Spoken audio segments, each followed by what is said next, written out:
여러분 누군가를 믿고 의지해본 경험 있으시죠?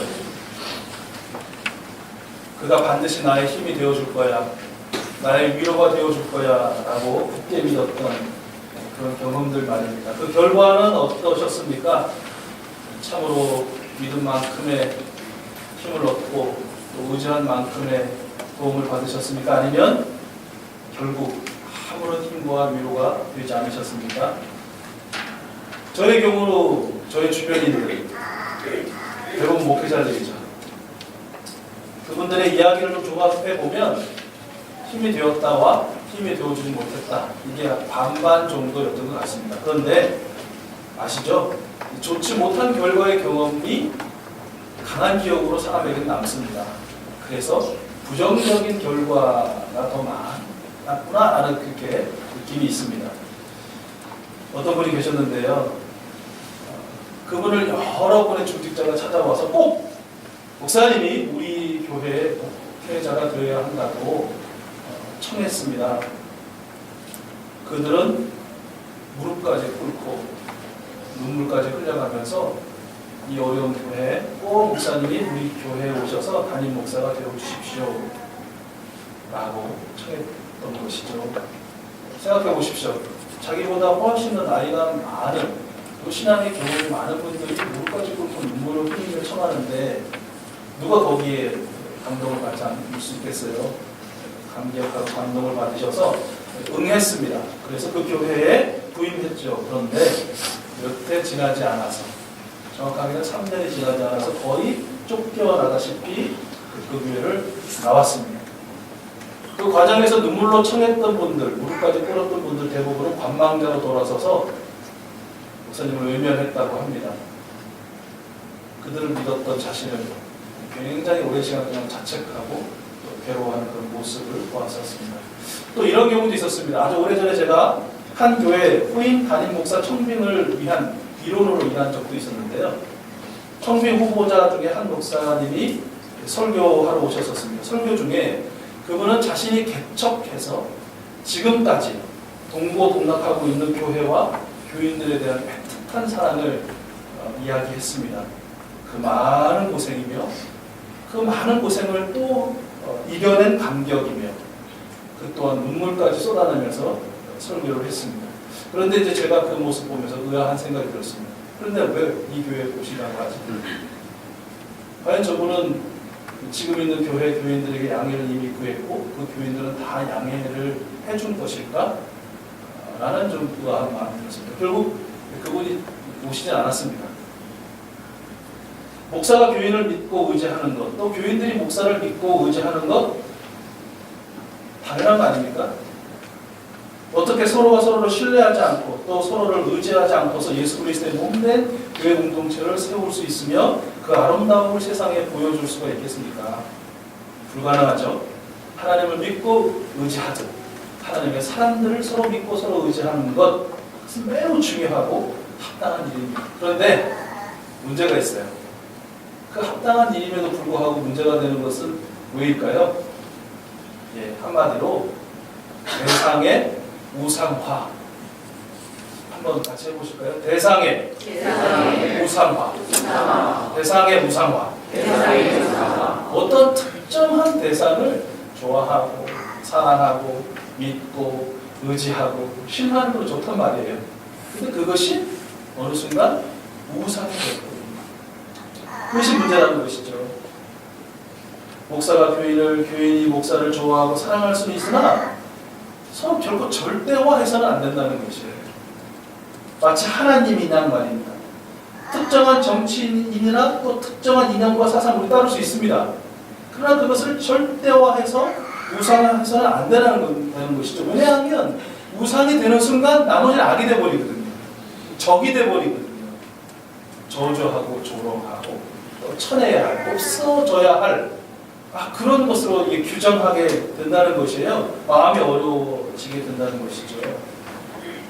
돈도 마찬가지예요. 돈 안 좋아하는 사람 세상에 어디 있어요? 돈 좋아하죠. 그래서 더 많이 구할 수 있죠. 그러나 돈이 우상이 돼서는 안 된다는 거예요. 얼마나 우리 많이 들어요. 돈이 하나님이 되어서는 안 된다는 것이죠. 하나님을 사랑함보다 돈을 사랑해서 만 가지 악의 뿌리를 내 안에 누리게 한다는 것이 얼마나 부끄럽고 또 어리석은 일입니까? 사람이 나를 이기고 돈이 나를 이기고 술이 나를 이기고 시간이 나를 이기고 그것들이 나를 지배하도록 내버려 두는 것이 우상화하여 우상을 섬기는 것이다 라는 것입니다. 바로 이런 사람이 저주받을 사람이라고 하나님께서는 예레미야 선지자를 통해서 선포하시죠. 우리 읽었지만 다시 한번 5절 말씀 저만 읽었으니까 우리 같이 읽어보겠습니다. 시작. 나 주가 나 주에게서 마음을 멀리하고 오해에서 사랑을 유지하며 사람이 믿어 주의 이름을 얻는 자는 저주를 받을 것이다. 어떤 저주를 지금 말씀하고 계신가요? 이어지는 6절 말씀 상반절에 기록되어 있죠. 그는 황야에서 자라는 가시덤불 같아서 좋은 일이 오는 것을 볼 수 없을 것이다. 황야에서 자라는 가시덤불. 여러분 이 구절 딱 보고 있는 순간 어떤 영상이 딱 떠오르지 않으십니까? 그 어떤 생명체도 숨 쉴 수 없는 메마른 상하게 그 한가운데 말입니다. 말하면서도 목이 바짝바짝 말라요. 번푸르게 말라 갈라진 땅 그 틈 사이로 보이는 것만으로도 아주 그냥 힘이 들고 목마른 확 크게 부러진 소금기 가득한 그 늪 한가운데 말입니다. 강력한 노란 흙바람이 그냥 온몸으로 휘몰아치는 그것을 그냥 막고 서 있는 아주 메마른 아주 그냥 뭐라 할까요? 굉장히 굳어 메말라 있는 황야 가운데 그 심겨진 가시덤불 그 앞에 서 있다고 여러분 생각해 보십시오. 믿고 의지하는 사람들로 가득하고 사랑하는 돈으로 가득하고 좋아하는 술과 놀이들로 가득하고 내 마음에 드는 사상과 이념들로 가득 차 보이지만 내 주위가 그러나 그런 것들을 믿고 의지하는 사람은 마치 자신은 낙원의 한 중심에 있는 것 같이 느끼겠지만 그것은 신기입니다. 결국 주님에게서 마음을 멀리하고 사랑을 믿고 의지하는 사람이 머물게 되는 곳은 좋은 일이라고는 아무것도 없는 어디예요? 여러분 좋은 게 아무것도 없어. 그걸 우리는 뭐라고 말해요? 지옥이라고 합니다. 지옥과 같은 곳에 살게 될 것이다 라는 것이 예레미야 선지자의 증언인 것이죠. 그런데 이와 반대로 주님의 복을 받는 사람이 있어요. 어떤 사람입니까? 아까 또 저만 읽었네요. 7절 반대로 복을 받을 사람 같이 한번 읽어보겠습니다. 시작. 그러나 주님을 믿고 의지하는 사람은 복을 받을 것이다. 네. 얼마 전에 그 반려견을 아주 사랑하는 분 이야기를 좀 잠시 듣는데 반려견이 늘 사랑스럽지만 더욱 사랑스러웠을 때가 있다는 거예요. 산책 나갔을 때 산책 나가가지고 대부분의 반려견은 내 뒤를 따라오지 않습니다. 어떻게 하죠? 내 앞에 갑니다. 어딘 줄 알고 가는지 지가 어디로 가는지 아는지 모르고 그냥 갑니다. 근데 뭐예요? 반려견은 꼭 뒤를 돌아보고 자신하고 눈을 맞춘다는 거예요. 잠시라도 탁 뒤돌아가지고 주인과 눈을 딱 맞추고 그 순진한 눈빛으로 또 휙 돌아서서 쭉 가고 줄 늘려주는 것만큼 그러다 또 얼마나 딱 돌아서서 딱 자신을 돌아볼 때 그 반려견의 눈하고 자신하고 눈하고 탁 마주치는 순간이 너무 좋고 행복하다는 것이에요. 내가 낳은 것도 아닌데 단지 내가 얼마의 대가를 주고 내가 입양한 그 존재임에도 불구하고 사실 뭐가 좋으냐면 그것이 나를 믿는 거예요. 나를 의지하는 거예요. 나한테 기대는 거예요. 내 안에 있는 것을 좋아하는 거예요. 그게 좋은 거예요. 그러니 더 많이 사랑해주고 싶고 더 안전하게 지켜주고 싶은 것이죠. 더 오래오래 함께하고 싶은 것이고. 그런데 사실은 반려견 입장에서도 보면 그게 지가 사는 거예요. 주위를 돌아보고 바라보고 믿고 의지하는 게 반려견 인생의 가장 안전하고 또 행복한 일임을 분명한 것이죠. 유일한 기대요. 어쩌면 우리 입장에서도 죄송합니다. 그게 비교할 게 없어가지고 그냥 견에다 비교하지만 사실 그렇잖아요. 우리도 때때로 견보다 못할 때도 많고 뭐 그런 이해해 주세요. 어쨌든 우리 입장에서도 우리가 참으로 안전하고 또 든든하고 행복하기 위한 유일한 방법, 딱 한 가지 방법이 있다면 그것은 바로 우리를 창조하시고 구원하여 주셔서 우리를 당신의 소유로 삼아주신 하나님. 아까 우리 찬양하면서 오직 의인은 믿음으로 말미암아 살리라 했지만 우리가 의인이라서 믿음으로 사는 게 아니고 우리가 그냥 믿음을 가졌는데 하나님이 그래 너는 그 믿음 때문에 의로와 의인이야 라고 불러주셔서 의인이 된 것이잖아요. 그런 은혜를 받은 우리가 주님을 믿고 의지하는 것, 그것이 바로 행복의 유일한 길, 안전의 유일한 길, 모든 문제의 해결의 유일한 길이다라는 것이죠. 이사야서 43장 1절 말씀을 기억하시죠? 이제 야곱아 너를 창조하신 주님께서 말씀하신다. 이스라엘아 너를 지으신 주님께서 말씀하신다. 내가 너를 속량하였으니 두려워하지 말아라. 내가 너를 지명하여 불렀으니 너는 내 것이다. 하나님을 믿고 의지하는 우리를 하나님은 더욱 사랑스러워하시고 지켜주시고 인도하여 주십니다. 시편 말씀해 보니까 하나님은 우리에게 아침마다 변함없는 사랑의 말씀을 들려주시고요. 어디로 가야 할지 모르는 우리의 길을 안내해 주시고 일러 주셔요. 우리 하나님께서는 의지할 분이 되어주셔서 우리의 발이 덫에 걸리지 않도록 늘 지켜주시고요. 늘 한결같은 마음으로 주님을 의지하는 사람에게 평화의 평화를 더하여 준다라는 것이 이사야 26장 3절의 약속의 말씀인 것이에요. 여러분, 더 길게 얘기하지 않아도 바로 우리 익수수 가족들 여러분들이 누리고 있는 축복이시죠? 행복이시죠? 풍성하게 누릴 수 있기를 축원하고요. 오늘 8절 말씀에서는 하나님을 믿고 의지하는 사람은 물가에 심은 나무와 같다라고 소개하고 그리고 있죠. 그 나무의 뿌리는 개울가를 흐르는 맑고 깨끗한 물을 마시고 있는 것이고요. 그 잎은 푸르고 푸르러 시들지 않고요. 또 언제나 좋은 열매를 맺는 것이에요. 이와 같은 인생이야말로 오늘과 영원한 천국을 사는 것이다. 바로 하나님을 믿고 의지하는 우리가 받고 누리는 복다라는 것이죠. 8절 말씀에서 우리가 기억할 것이 하나 있어요. 8절 한번 같이 읽어볼까요? 8절 시작. 그는 물가에 심은 나무와 같아서 뿌리를 내려오려고 얻으며 그 잎이 언제나 푸르고 무더위가 닥쳐와도 걱정이 없고 아무리 심해도 걱정이 없다. 그들은 언제나 열매를 맺는다. 되게 좋은 말씀이 있는 것 같아요. 별로 안 좋은 말씀 한번 찾아보세요. 뭐가 안 좋으세요? 그쵸? 왜 그런 나무에게도 무더위가 닥쳐와야 하고 심한 가뭄이 오단 말이에요. 그냥 무더위도 없고 가뭄도 없고 홍수도 없고 그냥 사시사철 사기적으로 저 지중해성 기후 따뜻하게 그냥 온난한 그냥 그렇게 지내면 좋을 텐데 완성된 구원 영원한 천국의 그 나라를 소망하며 신비해진 오늘 이 땅을 살아가고 있는 우리에게는 어쩔 수 없이 있고 홍수도 있고 심한 가뭄도 있을 수밖에 없다는 것이 왜요? 우리는 육체로서의 한계가 있는 존재이기 때문에 우리 안에 죄의 본성 때문에 그리고 외적으로는 사회의 구조적인 악 때문에 그리고 하나님을 대적하고 어떻게든지 우리를 그 십자가에서 떼어놓으려고 하는 악한 영들의 유혹 때문에 우리 인생에는 홍수와 가뭄 같은 고통스러운 환경들이 주어지고 우리는 그 앞에 수없이 노출될 수밖에 없다는 것이에요. 아프고 힘들고 괴롭고 때로는 이제 그만 살고 싶다라는 마음이 들 정도로 말합니다. 그러나 그럼에도 불구하고 우리는 그런 모든 것들, 즉 인생의 홍수와 무더위가 닥쳐와도 걱정이 없습니다. 그것들이 심해져도 빈번해져도 걱정이 없습니다. 왜요?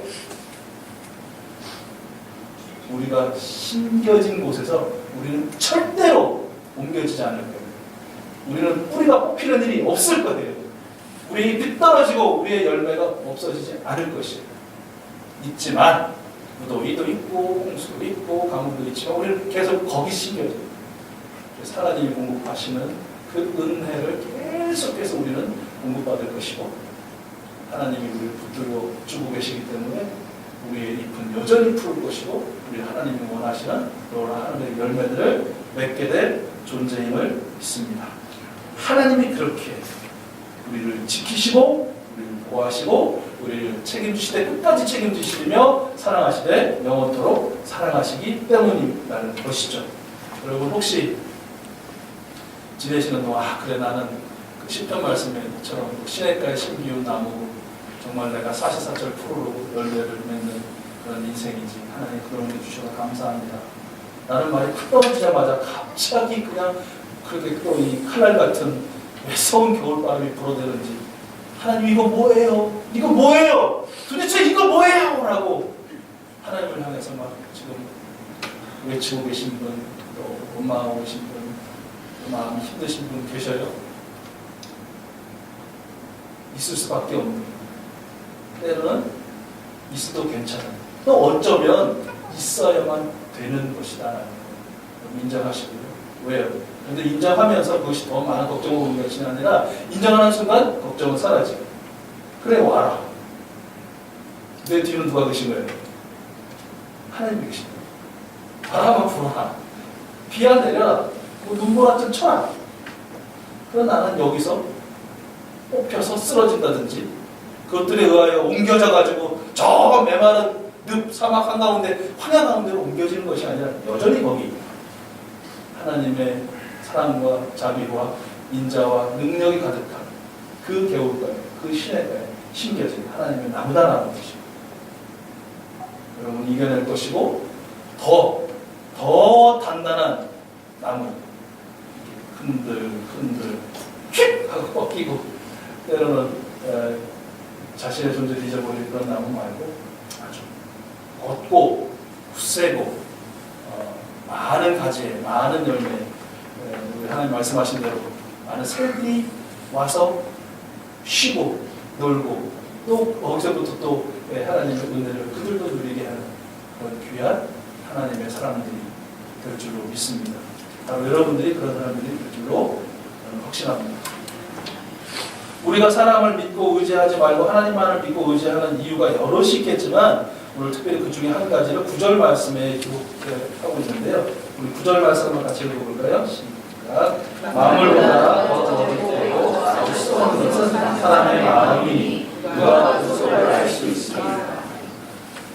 이 말씀에 그렇지 않다. 내 마음은 안 썩었다. 내 마음 문제가 없다. 하시는 분 한번 웃어보세요. 여러분이 계시네.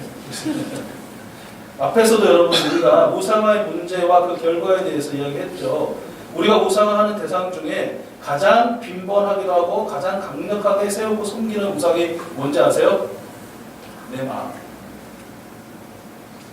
우리는 어떤 다른 대상 사물을 대상화시키고 우상화시키려 생각하지만 내가 그것에 따르고 있다. 내가 그걸 물리쳐야지, 끊어야지. 잘해요. 제일 못하는 게 있습니다. 그것은 바로 내 마음을 우상 삼아서 절대화시키고 그를 숨기는 것이다라는 것이죠.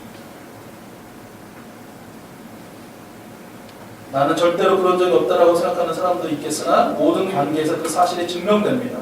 누구나 사람이라면 다 어떤 관계에서 갑이 되고 싶어합니다. 을 되고 싶어하는 사람은 없습니다. 다 부모 지간에도, 부모 자녀 지간에도, 부부 간에도, 형제 자매 간에도, 직장 동료 간에도, 심지어 어떻게 보면 교회에서 그런 경우가 종종 있어요. 내 마음이 맞으니까, 내 마음이 절대적으로 오르니까 다 틀린 거예요. 다 잘못된 거예요. 자, 그 결과는 어떻습니까? 불화와 분쟁, 분열, 당연한 거 아니겠습니까? 당연한 비결이죠. 믿고 의지해서는 안 돼.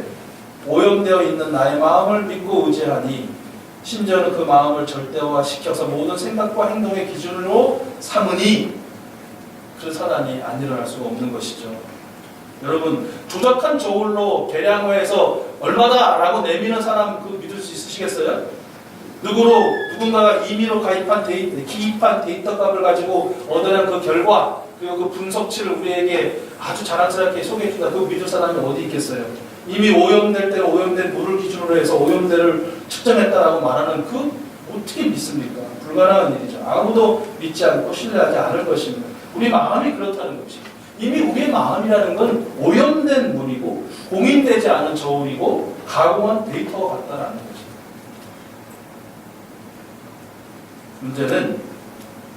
그 문제는 다른 사람의 마음은 그럴 줄 몰라도 내 마음은 그렇지 않다라고 확신하는, 확신범들이 문제.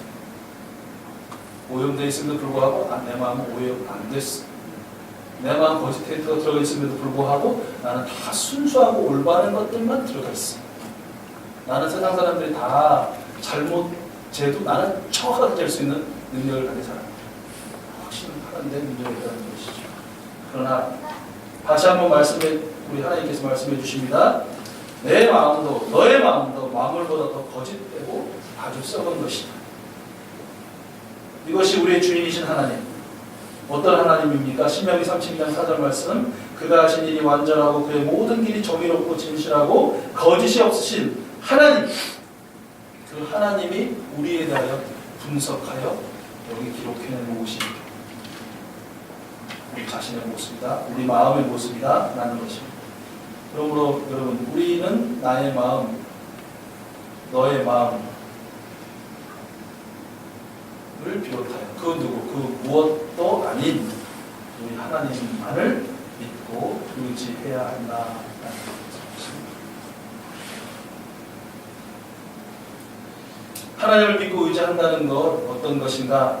오늘 10절 말씀에서 우리는 좀 발견할 수 있는데요. 10절 말씀 한번 같이 읽어볼까요? 10절 같이 읽겠습니다. 시작. 각 사람의 마음을 살피고 심장을 사랑하며 각 사람의 생각과 행동을 따라 하나님을 믿고 의지하는 사람은 하나님이 나의 모든 것을 아신다는 것을 의식하고 하나님은 나의 모든 행실에 반드시 보상하시는 분이심을 의식하며 산다라는 것이죠. 여러분은 지금 누구의 시선을 의식하면서 사세요? 전혀 의식하지 않을 수는 없겠으나 혹시 어떤 특정한 대상을 지나치게 의식하시며 살고 계시진 않으신지요? 동의하는 말이 있는데 셰익스피어라는 사람이 온 세상은 무대이고 모든 여자와 남자는 배우일 뿐이다. 그들은 등장했다가 퇴장한다. 라고 그의 희곡 중 어떤 한 대사를 통해서 자신의 생각을 피력했다고 합니다. 1인 미디어 그리고 다양한 SNS가 넘쳐나는 현대사회를 살면서 맞네 라는 생각을 좀 강하게 들게 하죠. 너무 지나치도록 사람들이 또 다른 사람들의 시선을 의식하며 사는구나 라는 것이죠. 이것이 번성하는 이유 또 그것을 만족하는 이유 중 하나는 역설적이게도 철저하게 나를 감출 수 있기 때문이다. 그들의 시선에 딱 들어맞는 부분만 보여주고 들려주면 되거든. 그러나 그러면서 피곤함을 느끼는 것, 다른 사람을 의식하며 사는 것, 다른 사람의 시선을 의식하며 사는 것 피곤한 일이죠. 왜요? 내가 열어 보이는 것 말고 혹시나 숨겨놓은 내가 드러날까 하는 그런 두려움 때문에 결국 내가 무서워하는 것, 의지하는 것이 다른 사람들의 시선, 다른 사람들의 평가, 거짓되고 오염되어 있는 그들의 마음에 어쩌면 내가 기대하고 있는 꼴과 같다라는 것이죠. 믿고 의지하는 대상의 시선을 늘 의식하며 사는 것은 당연합니다. 저와 여러분 하나님만을 믿고 의지하는 사람들이기에 하나님의 시선을 의식하며 살아야 됩니다. 그런데 앞에서 사람의 시선을 의식하며 사는 것은 피곤한 일인데 왜 피곤하다고요? 그렇죠. 드러날까봐 내가 그 사람에게 보이지 않는 내 모습이 드러날까봐. 그런데 하나님의 시선을 의식하며 사는 것은 그런 면에서 편해. 왜 편할까요? 반대로 생각하면 다 아니까. 거기 뭘 감출 게 있고 가릴 게 있고 아니라고 할 게 있어요. 다 아시니까 차라리 편한 거예요. 그분의 시선. 우리 하나님의 시선. 오늘 말씀의 마음으로 번역된 단어는요, 우리 장기 중에 콩팥을 가리킨다고 합니다. 옛날 사람들은 콩팥에 인간의 의지, 양심, 감정이 머문다고 생각했고요. 심장에는 생각과 지성이 머문다라고 생각했다고 합니다. 그러니까 하나님은 우리가 보여드리고 싶어하는 것만 보시는 분이 아니라 애써 숨기고 싶어하는 것까지도 살피시는 분, 보시는 분, 아시는 분이다라는 것입니다. 이미 나를 다 아시는 하나님 앞에서 내가 감출 것이 무엇이며 따로 보여드릴 것이 무엇이겠는가. 그래야 하나님의 시선을 의식하며 사는 사람은 더욱 하나님을 의지할 수밖에 없게 된다라는 것입니다. 하나님의 그 사랑과 자비에 기대어 살 수밖에 없더라라는 것입니다. 아시기에 이해하시고 용서하시는 하나님. 모르면 용서하기 힘들거든요. 이해하기 힘들어요. 알면 이해하고 용서하시죠. 하나님 바로 그런 분이에요. 그 하나님의 마음에 나의 마음을 연결시키고 계속해서 그 마음의 선하심과 인자하심을 부어주시는 그 하나님. 그 하나님만을 좀 의식하며 살고 계시지만 더 의식하며 사는 우리 모든 닉스 가족들 될 수 있기를 축복합니다. 내가 다른 사람이 너무 시선을 의식하는 거 아니야? 나는 딱 생각이 들자마자 하나님의 그 시선을 의식하십시오. 그는 나를 보기도 하고 보지 못하지만 하나님은 나를 온전히 보고 계시다 하는 것을 의식하면서 그 하나님을 의지하는 우리 모두가 됐으면 좋겠고요. 하나님은 우리 모두의 행실과 행동에 따라 보상해주는 분임을 여러분 또한 기억하셔야 합니다. 그런데 같은 행실과 행동에도 전혀 다른 보상이 있을 수 있습니다. 이게 말이 됩니까? 이게 세상에서는 가능한 일이에요? 불가능한 일이죠. 똑같은 일을 했어요. 똑같이 어디에 기부를 했어요. 10,000원. 그럼 그의 보상은 어떻습니까? 같아야 되는 것이죠. 다릅니다. 다르면 따질 수 있잖아요. 그런데 하나님께서는 똑같은 행동과 행실을 했는데 보상이 다를 수 있다라고 수없이 성경에서 말씀하셨죠. 그 이유는 무엇일까요? 주여 주여를 같이 외쳐도 여기서도 주여 저기서도 주여 했는데 하나님 다르게 판단하신다는 거예요. 여기 지금 같은 자리에 모여서 같이 예배를 하고 있지만 어느 누구의 예배는 받으시지만 어느 누구의 예배는 뭐야 그거? 라고 하실 수 있다는 거예요. 마치 마태복음 24장에 기록된 대로 예수 그리스도께서 다시 오시는 그때에 두 사람이 똑같이 밭에 있는데 한 사람은 데려감을 당하고 한 사람은 그 밭에 그대로 있게 되는 거예요. 두 여성이 똑같이 맷돌질을 하고 있는데 한 여성은 들려올림을 받고 한 여성은 계속해서 맷돌질을 하게 되는 거예요. 그렇게 버려둠을 당하는 일이 있을 수 있다는 것이에요. 여러분 그 차이는 무엇일까요? 하나님을 믿고 의지하는 행동이냐? 그렇지 않아요. 예수님 시대의 바리새인들이 많은 헌금을 하고 광장에서 손을 들고 큰 소리로 기도하고 성전을 수없이 드나들었으나 그들에게 주어진 것은 예수님의 저주였습니다. 그러나 겨우 동전 2개를 헌금하거나 골방에 들어가서 아무도 모르게 소리 없이 울며 기도하거나 성전 밖에서 발을 동동 굴렀던 그 사람들이 예수님께 축복을 받습니다. 칭찬을 받습니다. 갑자기 제가 굉장히 좋아하는 문구가 하나 생깁니다. 이건데요. 나를 위해 하나님이 일하게 하시는 것이 아니라 그런 거짓 행동이 아니라 하나님을 충동시키고 하나님을 움직여서 하나님이 어떻게든지 나를 일하도록 하나님을 의도해서의 헌금, 봉사, 열심, 열정 이게 아니고 하나님을 위하여 내가 일하려는 진실한 그 행동 우리 하나님은 아시고 축복하신다.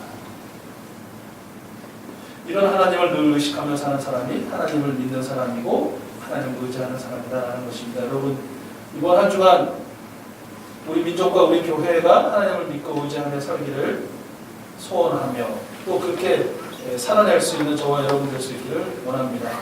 특정한 나라와 지도자, 나를 포함한 사람이나 돈과 물질을 우상으로 믿고 의지하는 것이 아니라 그 모든 것의 창조주요 운행자이신 성삼위 하나님의 역사하심을 기대하고 기대어 사는 저희 모두가 될 수 있기를 소원합니다. 여러분, 우리 민족의 내일을 결정하는 것은 미국입니까? 중국입니까? 그들 또한 하나님의 피조물로서 거짓되고 오염된 존재들이라는 것 잊지 말아야 합니다. 하나님은 평화를 위하여 전쟁 불가이지만 그들은 유익을 위하여 전쟁 가능입니다. 우리 사회의 미래를 결정하는 것 또한 특정한 정당이나 지도자가 아니죠. 왜냐하면 그들도 오염되었기 때문에 그렇습니다. 우리 교회의 장래를 결정하는 것도 저나 또는 특정인이 아닙니다. 왜요?